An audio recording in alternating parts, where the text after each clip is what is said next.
Bom dia para todos. É um prazer estar aqui novamente. Agradeço o convite, a confiança. Me pediram para falar sobre essa questão dos conflitos existenciais. Os conceitos na íntegra estão no livro da coleção psicológica Joana de Ângeles, mas alguns outros conceitos de outras fontes literárias. A questão dos conflitos existenciais aportam muito, e a gente tem percebido isso no consultório psiquiátrico. Porque, na verdade, se a gente for olhar o desfecho dos tratamentos psicológicos e psiquiátricos, principalmente psiquiátricos, o desfecho favorável dos tratamentos são muito baixos. Ou seja, mesmo que você se apoie em evidências científicas, você se apoie em práticas terapêuticas preconizadas, estudadas, conferidas por longo tempo, essas práticas elas tendem a levar a um resultado pífio. Começando, por exemplo, com depressão. O índice de melhora de pacientes depressivos chega a próximo de 35%. Cerca de 40% a 50% dessas pessoas retornam os padrões depressivos depois de algum tempo. Muitos desses não chegam nem a ter resposta. 25% não melhora hora nenhuma, com nenhum tratamento farmacológico. Mesmo que a pessoa entre em contato com diversas abordagens no campo psicoterápico. A pergunta que se faz é o seguinte: como somos seres humanos, estamos numa vivência material, mas antes de sermos ou estarmos numa vivência humana, nós somos seres espirituais. Portanto, nós temos uma mochila imperecível, um inconsciente profundo. E muitas dessas questões, elas são fortalecidas, questões negativas do passado espiritual de cada um de nós, elas são revolvidas por vivências atuais. Então, hoje a ciência fala assim, gosta muito de trabalhar com fator de risco. Aí eles falam assim, primeiro fator de risco para a pessoa ter insônia, nascer mulher. O segundo fator de risco é envelhecer. Tu envelheceu, você vai ficar com o zoião aberto de noite, vai dormir menos. À medida que você envelhece, o tempo de sono profundo diminui. Passou dos 50 anos, o sono vai ficar... Você vai ficar cochilando de dia aí. Outro fator de risco importante, e que tudo isso leva a crer de que deve-se buscar muito outros fatores para alcançar a cura, como o Vicente mostrou que uma das grandes questões na psiquiatria é a questão dos sentimentos, das emoções e dos afetos. Muitas pessoas buscam sair do sofrimento sem mudar nada no campo dos afetos, no campo dos sentimentos. E nós, que temos consciência de nós mesmos, nós não somos o que a gente pensa que é, não. Nós não somos. A gente é o que a gente sente. Então, o grande trabalho de lidar com a superação dos conflitos existenciais é entender umas alterações que o orgulho e o egoísmo faz na neurobiologia. Me proponho tentar fazer isso. Mas eu começo, como o Vicente também, com Kardec. Porque é fácil ler Kardec. E Kardec diz o seguinte, da mesma forma que numa cidade, isso está em A Gênesis, capítulo 3, item 7. Ora, da mesma forma que numa cidade toda a população não está nos hospitais ou nas prisões, toda a humanidade não está sobre a terra. Como se sai do hospital quando se está curado, e da prisão quando se cumpre o tempo, o homem deixa a terra por mundos mais felizes quando está curado de suas enfermidades morais. Portanto, quando Kardec faz essa afirmativa, nós já começamos a entender alguns aspectos dos tratamentos psicológicos e psiquiátricos. Muitos indivíduos têm dificuldade de entrar em contato com a sua realidade íntima, e nós somos o que sentimos. Dessa forma, se o indivíduo tem algumas memórias que ele não consegue se libertar, porque tem uma ideia distorcida de perdão, por exemplo, né? Acha que perdão é um ato de justiça, é um favor que faz para terceiros. O perdão, na verdade, é uma decisão simples de ficar em paz. Isso já aciona todo o seu sistema imunológico na forma exata com que o Vicente comentou. Portanto, se nós só deixaremos esse planeta quando nós lidarmos com as nossas enfermidades morais, então, essa é uma condição importante para a gente entender o nosso cotidiano. Exemplo, muitos indivíduos, e aí tem aquelas coisas de fator de risco, um outro fator de risco meio danado, é de que o primeiro fator de risco para suicídio é nascer homem. Por quê? Porque homem não pede ajuda. Ele demora demais a pedir ajuda. Mulher tenta suicídio mais, homem suicida mais. Isso é estatística. Epidemiologia. Existem muitos trabalhos. Os últimos, que eu não concordei muito com ele, foi do Bertolotti, epidemiologista, que ele diz que no meio espírita se suicida mais. Eu não sei onde ele arranjou aqueles números dele para estar falando isso. Mas a gente estuda muito suicídio lá no Núcleo de Cuidado em Saúde Mental, e eu estou vendo essa última pesquisa dele, liberada em 2015, e ele tem essa afirmativa. Então, tudo em medicina psiquiátrica se fala em fatores de risco.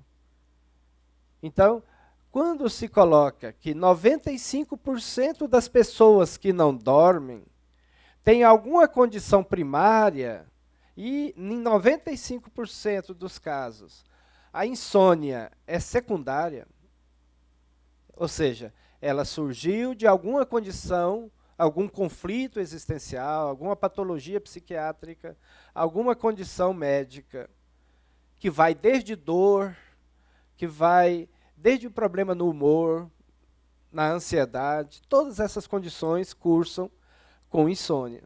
No entanto, a insônia é o que nós vemos. Todos nós vemos a insônia.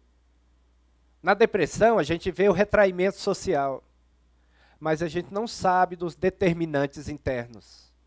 Muitas vezes, os determinantes internos de uma condição emocional, elas estão ligadas ao mundo mental da pessoa, ao psiquismo atual, ou então a mochila imperecível, que diz Hamed, que é o inconsciente profundo. Muitas vivências nossas atuais reeditam vivências do pretérito espiritual. Então, hoje, no consultório, a gente vê muito crianças que abrem surto psicótico, a gente chama esquizofrenia de início precoce, começa a estranhar os pais, começa a estranhar a família, começa a falar coisas completamente incompreensíveis para uma vivência atual, mas totalmente compreensível se a gente alargar que aquela forma de ser, agir daquela criança, aquele adolescente, é porque a mente dele não deu conta de tolerar mais lembranças. E aí ela abre o quadro. Como esse passado irrompe no consciente profundo. São hábitos macabros, automutilações terríveis, desadaptação no seio da família, alterações profundas no campo cognitivo, deslocamento das atividades que fazem parte da autorrealização daquela pessoa. Aí sim a gente diz que a mochila imperecível, as lembranças do pretérito espiritual da pessoa estão vindo para o consciente. E a nossa personalidade só aguenta um. A gente tolera, como a sabedoria divina diz, tendências e reminiscências. Aí sim a gente tolera. Agora, aquilo vê com a força imensa. Nossa personalidade, nosso ego não tolera. E é por conta disso que o ser humano só enxerga as coisas com contraste. Por exemplo, uso de droga. Uso de droga é um erro de cálculo. Ninguém usa droga para sofrer. A pessoa usa droga para curtir. Só que na base do uso de droga tem um determinante interno grave. Chama ilusão de controle. A pessoa, baixinho está aqui atrás, ilusão de controle. Então, a ilusão de controle é o indivíduo ter um comportamento de livre escolha e, com esse comportamento de livre escolha, ele tem a ilusão que controla a biologia. A biologia segue outras regras, não segue a nossa. Se você expõe teu corpo a alimentos, a bebida, a drogas, ele vai se adaptar àquilo, porque nosso corpo é flexível. Se oferecer para ele, ele vai, porque é assim. Então, o que a gente observa nas terapias não é ficar priorizando a droga. Anteontem eu estava no Amor Exigente falando na palestra, um pai perguntou, quanto tempo ele deve tratar? Eu falei, primeiro, a senhora tem que entender o que é tratar a independência química. Tratar a independência química não é desintoxicar. Desintoxicar, a pessoa desintoxica. O tratamento da dependência química é mudar a mentalidade. Nós temos mentalidade. Eu chamo de comportamento de entrada. Muita gente quer fazer tratamento psiquiátrico, psicológico, mas não tem comportamento de saída, mudança. Como que o indivíduo vai sair de um quadro depressivo se ele não perdoar? Como que ele vai melhorar a sua imunidade para não desenvolver um câncer de mama se a mágoa está ali ressentindo aquelas memórias? Então, nesse caso, nós precisamos muitas vezes da doença e da enfermidade. Muitas vezes nós temos a nossa persona, nós temos um padrão aqui externo. Eu posso, como médico, estar muito triste, mas eu vou trabalhar. A minha persona, máscara, a minha persona, no bom sentido, me ajuda, me disciplina. Eu vou lá e trabalho. Ninguém é obrigado a ficar escutando minhas coisas. Aí eu vou lá, porque a persona me dá sentido no social. Sem isso, como seríamos nós? Agora, tem gente que se identifica com a persona. Não tem médico que pensa que é Deus e outros têm certeza? Então, é isso. Não tem pai que identifica com a função? Tem pai que identifica com a função. Ele é só regra. Ele não está atento às necessidades afetivas dos filhos. Chama estilo parental autoritário. Qual desses estilos mais entra droga? O negligente, o passivo e o autoritário. O autoritativo, os filhos sabem quais são suas responsabilidades. Porque os pais exigem muito deles, mas se dão, tem presença real junto do filho. E isso é determinante interno. Muitos conflitos espirituais no mundo hoje guardam estreita relação com isso. Então, eu gosto muito desse livro, é um livro tipo uma apostila, Um Curso em Milagres. E ele fala uma coisa muito interessante, é católico. Nossa tarefa não é procurar o amor, porque nós temos dificuldade. Joana de Anjos diz que nós fomos preparados para a felicidade, nós temos receptores dopaminérgicos. Mas o que libera? O invejoso, por exemplo. O invejoso, quando está com aquele zoião grande nas coisas dos outros, ele libera áreas do circuito da recompensa cerebral. A mesma da droga. Já o indivíduo, quando tem gratidão, ou quando ele admira, ele pega a região pré-frontal, a região das noções superiores. Então, o nosso cérebro é uma ferramenta que copia o tempo todo as atividades do inquilino. Ele não inventa moda. Então, nesse caso, o nosso grande papel é descobrir todas as barreiras dentro de nós mesmos que construímos contra ele. E isso é muito importante, porque o amor é uma lei da vida. Então, se a gente pegar, por exemplo, isso aqui eu já falei, máscaras sociais, se a gente pegar, por exemplo, esse senhor aqui, o ser humano vive muito de superficialidade, muito de comentários. Nós olhamos uma situação no mundo, daí surgem os conflitos, de forma superficial. Assim com os filhos, assim com as pessoas. Né? Tem uma pesquisa do CREMESP que diz que os médicos, utilizados nessa pesquisa lá em São Paulo, Vicente, ele interrompe o paciente 35 segundos depois que ele começou a falar. Ou seja, o médico já se perdeu ali. 35 segundos? O que a pessoa falou em 35 segundos? Ele não escutou aquilo que a pessoa fez. A demanda, gente, é o pedido de ajuda. Você pode ouvir a demanda, você pode orientar a demanda, você pode falar que não é bem assim. Tá? Então, às vezes, lá no grupo de psicoeducação, chega uma pessoa, lá no Centro Espírita Meimei, e falou que queria vir aqui, porque aqui faz cirurgia espiritual, né? Aqui faz tratamento espiritual, é só dos pacientes do senhor? Eu falei, mas eu quero vir aqui para o senhor me curar, doutor Wesley.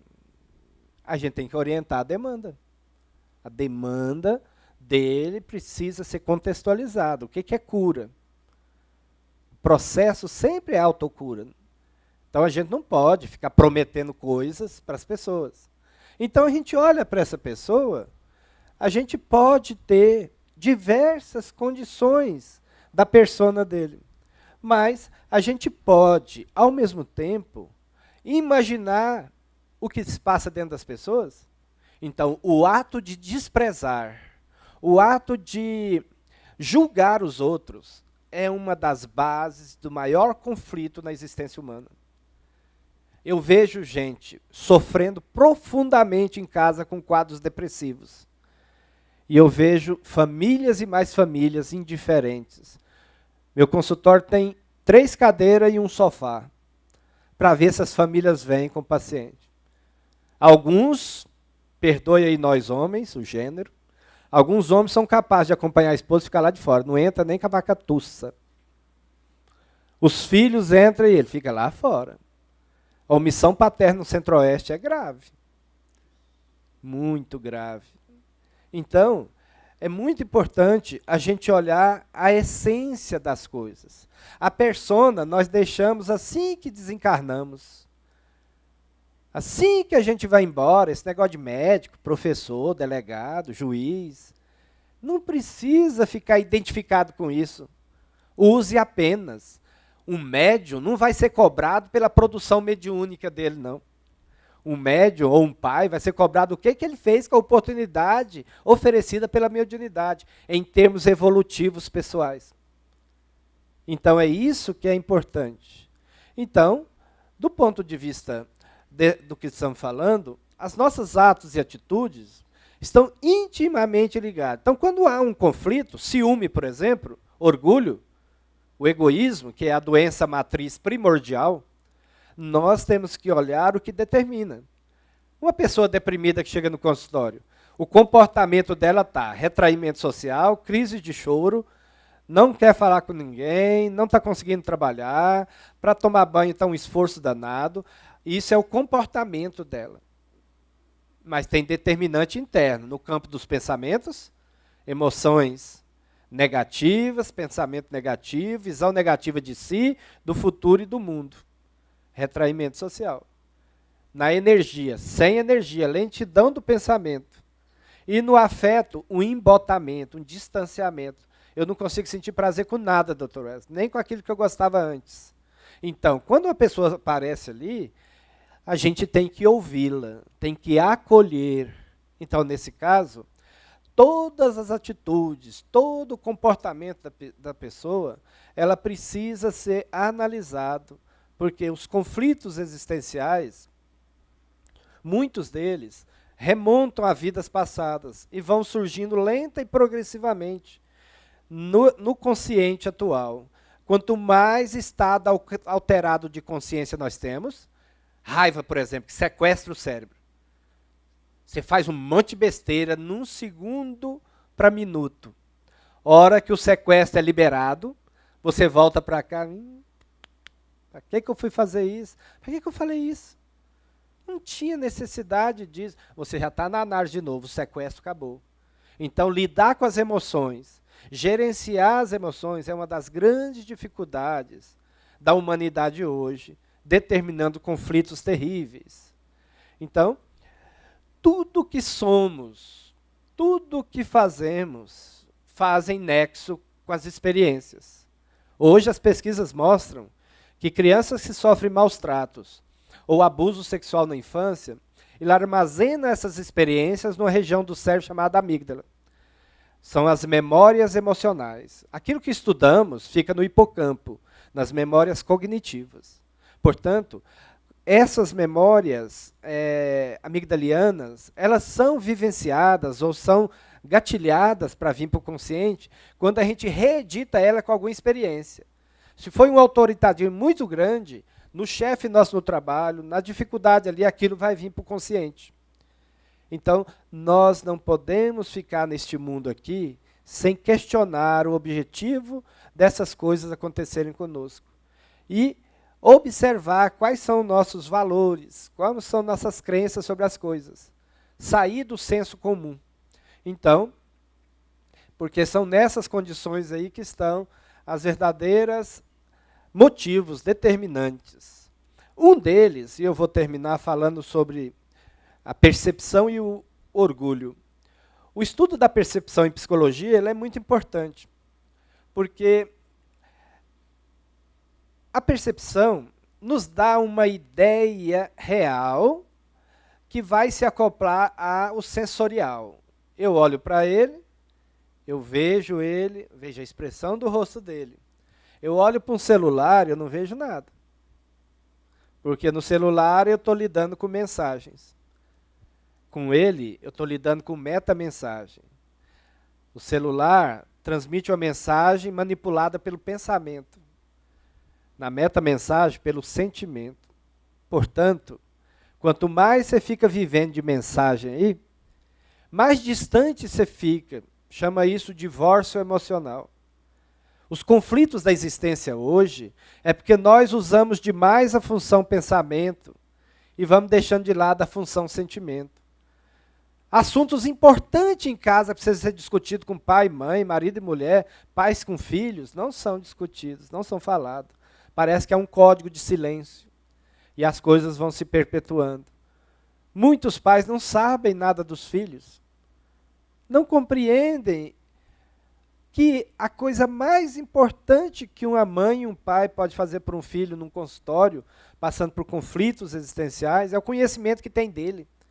Muitos não têm.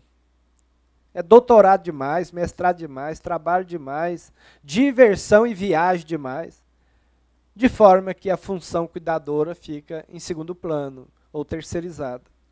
Então, a percepção do mundo é diferente para cada um de nós. É aí que está a base do que nós conhecemos por orgulho. O orgulhoso, ele tem uma percepção completamente diferente de todo mundo. Nós vamos explicar isso aqui. Jesus, com muita assertividade, diz, a boca fala do que está cheio o coração.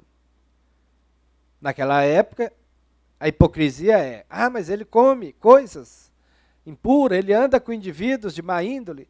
Essas coisas, ele respondia na bucha, né? Então, Hamed fala, os olhos vêm conforme nossa atmosfera interior. Então, a gente vai pegando.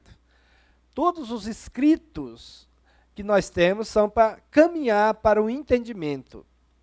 Em decorrência dessa diversidade de estados evolutivos, muitos indivíduos olham o planeta como uma prisão, outros como um hospital. Mas existem pessoas que olham a Terra como um jardim de paz, porque ele já consegue olhar através de si mesmo, através do seu estado. Aquilo que sente é o que nós podemos identificar, é o maior antídoto contra os conflitos existenciais. Se você for olhar lá no livro, ciúme, culpa, raiva, dependências químicas, toda a série de conflitos contemporâneos que Joana de Ângeles escreveu nesse livro, estão profundamente enraizados na natureza egóica do homem, do ser. Aqui é de Jorge André, é muito conhecido. Então hoje, se a gente for olhar os conteúdos do inconsciente profundo, que faz parte do mundo mental, e a nossa forma de pensar, agir e sentir, com certeza hoje, todos os conteúdos mais emergentes e que fazem nexo com a minha repetição desses mesmos conteúdos vão determinar problemas na área psiquiátrica ou psicológica. Porque grande parte desses pensamentos vão filtrar. Muitos deles são comportamentos incompatíveis com o corpo astral. Eles vão descer. Eles descem em forma de energias. Essas energias alcançam, por similaridade, o duplo etérico. E por similaridade, seria ainda muito grosseiro em relação ao duplo etérico, eles são assimilados pelo sistema nervoso e pelo sistema linfático. De forma que elas aparecem no mundo orgânico como patologias de difícil diagnóstico. De difícil orientação terapêutica. Mas a gente observa que na maioria desses pacientes que chegam ao consultório com determinadas patologias, eles têm uma dificuldade de mudar a mentalidade, a forma de agir, a forma de sentir. E essa é a grande tarefa da psicologia, da psiquiatria, da psicoeducação espírita, do movimento espírita de forma geral, que é fazer o indivíduo mudar a forma de agir, parar de repetir atavismos, coisas do passado. Então, na raiz de todo processo aflitivo existe uma herança psicológica de outra existência. Diz ela na introdução desse livro citado. Então, uma herança que vem de vidas passadas, que precisam ser reparadas. Então, Joana de Anjos diz que isso favorece o espírito com novas aquisições. Mas para que possa fazer isso, tem que ocorrer um autoconhecimento. A sabedoria, ela é feita, ela é construída de uma forma, diz Miramês, da seguinte forma: o conhecimento que adquirimos da vida, pelo estudo, por tudo, o conhecimento que adquirimos das experiências vivenciadas, tá? Aí nós temos parte da sabedoria. E a outra parte da sabedoria é aquela que adquirimos por uma outra forma de conhecimento, chamada autoconhecimento. A união dessas nobres condições e potencialidades é que traz a sabedoria plena. Portanto, os conflitos existenciais que existem na Terra hoje, que vão reportar a todos os consultórios de psicologia, psiquiatria e outros mais, né, que muitos indivíduos ansiosos perambulam e vão peregrinando com quase todos os consultórios médicos antes de resolver ir no médico de doido. Tá? Então, não vou não, porque é médico doido, não vou de jeito nenhum. Fica até bravo com os médicos que encaminham. Porque, não, mas você me respeita. Então, mas acaba indo. Depois de fazer um zilhão de exame, falar e com raiva, você não tem nada, mas não deu nada, doutor. Não tem nada, não. Aí alguns ficam temerosos, vai no neurologista. Outros falam, vai no psiquiatra, perdeu o paciente. Então, é preciso entender que praticamente todos os processos que a gente encontra nos casos psiquiátricos, se não houver uma psicoeducação, se não houver uma integração de princípios, eu fico até descrente. Não melhora. Por isso que eu estimulo demais o tema psicoeducação para profissionais de saúde. Implantar, não fica com receio, não. Eles não vão ficar preocupados porque lá é uma casa espírita, não. Eles vão lá normalmente, 90% das pessoas que frequentam grupo de psicoeducação são espíritas, não. Uns espíritas lá até dá trabalho, fica perguntando sobre ovoide, outras coisas. Dá trabalho. As pessoas estão ali por causa de sofrimento. E se é por sofrimento, vamos respeitar a demanda da pessoa, vamos trazer aquilo que esclarece, que dá recursos de resiliência. Tudo que existe no mundo hoje é possível de ser mudado, se nós nos educarmos. Portanto, tudo é possível, diz Joana de Anjos. A felicidade é possível, desde que seja desenvolvido o empenho por consegui-la, mudando a nós mesmos. Portanto, o orgulho é uma das condições principais e o desafio existencial para lidar com estresse, culpa, ciúme, raiva, essas coisas que a gente lida de dependência química, todo dia no consultório psiquiátrico, são gravíssimas condições que nos desafia a progredir. Então, nesse sentido, as conquistas morais, todas elas, dependem da nossa percepção. Então vamos pegar aqui o conceito de sensação, para a gente finalizar. Não sei meu tempo aí.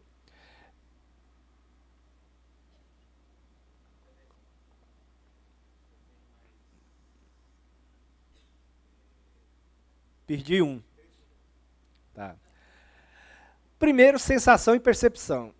Um dos maiores entraves à percepção chama-se egoísmo, orgulho. Vamos tentar provar isso aqui?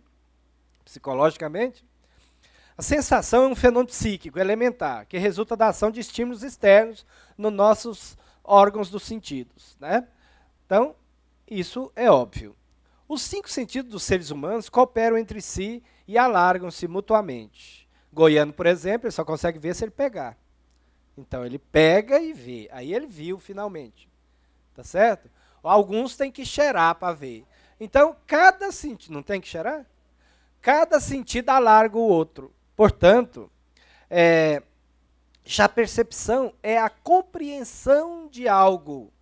É a compreensão, é a interpretação daquele somatório de percepções. Então, nesse sentido, a gente diz que aquilo que está ocorrendo conosco num dado momento vai, então, determinar respostas físicas, cerebrais. Tá. A maior parte de nossas percepções conscientes provém do meio externo. Nós não temos muita boa percepção do mundo interno. Quando a gente tem, chama pânico. A pessoa fala, estou morrendo, estou infartando. Cruz, credo, estou tonto, dor no peito, falta de ar. Você percebe tudo e tenta tomar o controle do corpo, que milenarmente já foi preparado do sistema nervoso autônomo. Aí, quer controlar a respiração, quer assumir o controle. Totalmente perturbado, desesperado, sequestrado. Então, a maior parte de nossas percepções são conscientes, provém do meio externo.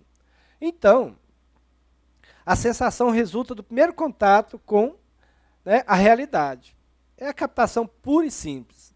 Já a percepção é psicofisiológica, consiste na organização e interpretação dos estímulos. Então, vamos agora pensar essa imagem aqui. O ser humano e esse gatinho, né? O ser humano ele é movido por várias outras condições. Agora, o gatinho é só pela inteligência cega, chamada instinto. Eu penso que esse gatinho ele está pensando em alimentar-se do peixe. Já a criança está com um zoinho de curiosidade. Então, é a diferença. O ser humano ele consegue ser curioso, ele consegue ter uma curiosidade muito grande. Então, junto com essas percepções, o ser humano vai agregando saberes e conhecimentos. Nós aprendemos com as experiências. O gatinho trabalha no campo da sobrevivência. Portanto, vários fatores influenciam a nossa percepção. Primeiro deles, os subjetivos, psicológicos, e o estágio evolutivo em que nos encontramos. Outros são fatores que influenciam a percepção bem objetivos, no campo externo. E outros por cultura. A cultura interfere demais com a nossa percepção. Tá? Se você for anfitrião no Himalaia, no Tibete, né, chegar lá como um forasteiro, a primeira condição que o anfitrião oferece é a esposa dele, né, para te servir. E isso é uma cultura completamente inadmissível para nós, completamente fora de cogitação, mas é um costume. Então, a percepção é muito influenciada por esses fatores. Mas tudo o que acontece na nossa vida, a gente decide como vai ser. Portanto, a gente fala muito sobre o que vivenciamos, mas a gente não entende como o orgulho e o egoísmo interferem na percepção. Porque o egoísta, o orgulhoso, ele só consegue enxergar através dos seus conteúdos. Ele não aceita conteúdo de ninguém. A única realidade verdadeira é a dele. Aí já estragou tudo. Porque a vida comunitária é um constante esforço de entendimento e fraternidade. Para o orgulhoso, isso está fora de cogitação. Porque só ele sabe, só ele tem o entendimento real. Entendeu por que o orgulho e o egoísmo é um entrave para a vida psicológica, gerador de praticamente todos os conflitos da existência humana? Então, se a gente olhar essa figura fundo aí, nós não podemos obrigar uma pessoa a ver o sapo. Não podemos. Da mesma forma que não podemos obrigar a pessoa a ver o cavalo. A pessoa vai ver o que ela quiser, de acordo com o grau evolutivo e com a capacidade dela de perceber. Por quê? Porque para ela, o estágio evolutivo dela determina a figura. O fundo da Gestalt aí pode não ser percebido por todos. E não precisa franzir o senho aí tentando ver outras coisas. Você vai ver o que você vai ver. É só um exercício. Então, nesse caso, o orgulho, ele tem uma relação muito estreita com a falta de percepção. Porque o orgulhoso, ele despreza tudo que não é ele. E isso é profundamente conflitivo. Então, há uma interferência marcante na atitude do orgulhoso, que menospreza. E menosprezar, diz Hamed, é uma coisa muito grave, porque tudo é criação de Deus. Se a gente menospreza o outro, nós estamos menosprezando a ação divina. Por isso o orgulho é tão contrário à lei do amor, porque ele interfere em quase tudo. Eu observei, semana atrasada, uma pessoa que foi com um transtorno de pânico. Foi o rapaz estava com pânico. Foi a mãe, o pai e o irmão. Aí eu percebi que todo o ambiente familiar estava numa coalizão. Os 3 familiares que sentaram no sofá, não quiseram sentar na cadeira, estavam julgando o rapaz. Não aceita o fato dele ter os ataques de pânico e não está querendo ir para a faculdade. Porque a melhor forma de ficarmos indiferentes à dor dos outros é julgar. É achar que entendemos o que a pessoa tem. Então, nesse sentido, ali, o capital de recuperação dele é muito pobre. Teria que fazer psicoterapia e tratamento médico e começar a viver sobre isso. E chamar a família.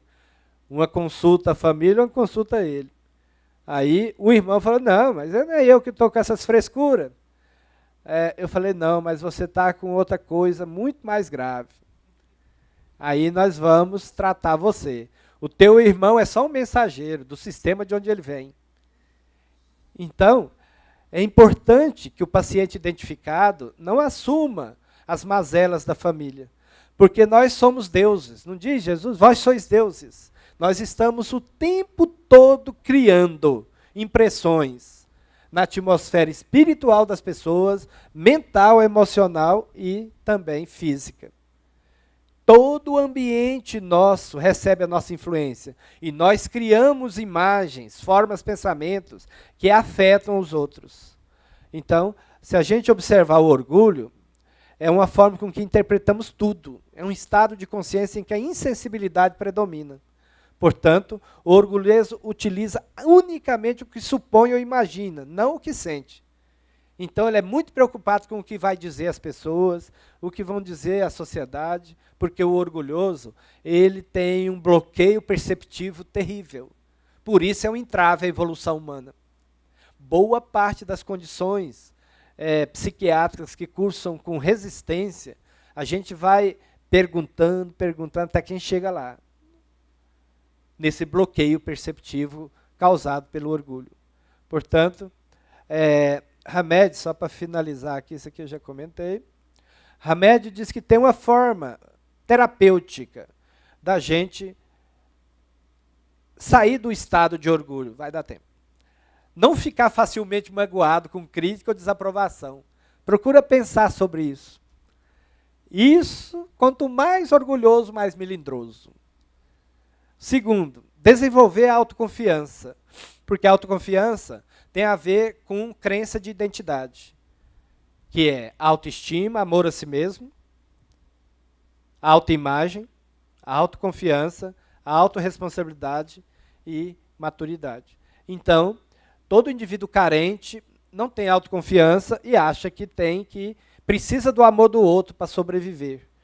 Porque o indivíduo que tem autoestima preservada, ele não precisa que ninguém o valorize, ele já tem valor em si mesmo. Esse é um processo contínuo nos quadros psiquiátricos. Promover o senso de valor, aceitando seus próprios sentimentos e experiências íntimas. Se está no teu consciente, se você já aceita, a qualquer momento você pode mudar isso. Estar aberto para a aprendizagem, tomando decisões sem procurar excessivamente o conselho das pessoas. Isso é uma coisa interessante, que a gente tem que tomar muito cuidado na psicologia, na medicina, de forma geral. Para finalizar os dois últimos, orientação para sair dos conflitos essenciais, não lutar para ter controle e mandar, mas se tornar a própria fonte de satisfação e prazer. Ou seja, parar de ser aquela metralhadora pedindo coisa ou pedindo autopiedade. Portanto, isso gera muitas alterações no campo imunológico. Não perder a identidade, evitando comportamentos simbióticos. Nós falamos que o indivíduo egoísta ou orgulhoso, né, muitos indivíduos, eles vivem um processo simbiótico com as pessoas. Tem família que fala assim, eu me preocupo com você, controlo. Eu controlo, não falo assim. Eu me preocupo com você, porque eu te amo. Né? Como se preocupação fosse prova do amor. Preocupação é um desequilíbrio. Previdência é prova de equilíbrio. Preocupação não, porque é uma experiência vazia, angustiante e conflituosa. Portanto, interfere com o corpo de forma negativa. Portanto, o processo de sentir, pensar e agir, né, sem ficar preso à imaginação. Esse é um dos problemas da ansiedade. O indivíduo ansioso, ele fica preso na imaginação. Ele não consegue romper. Ele fica pensando coisas que não existem. Ou que são possibilidades remotas de acontecer. Mas na mente está preso. Né? E aí, não, apesar de ter um monte de experiências, não fica experiente. Então, isso aqui já está comentado. E eu agradeço muito a atenção de vocês. Que Deus nos abençoe.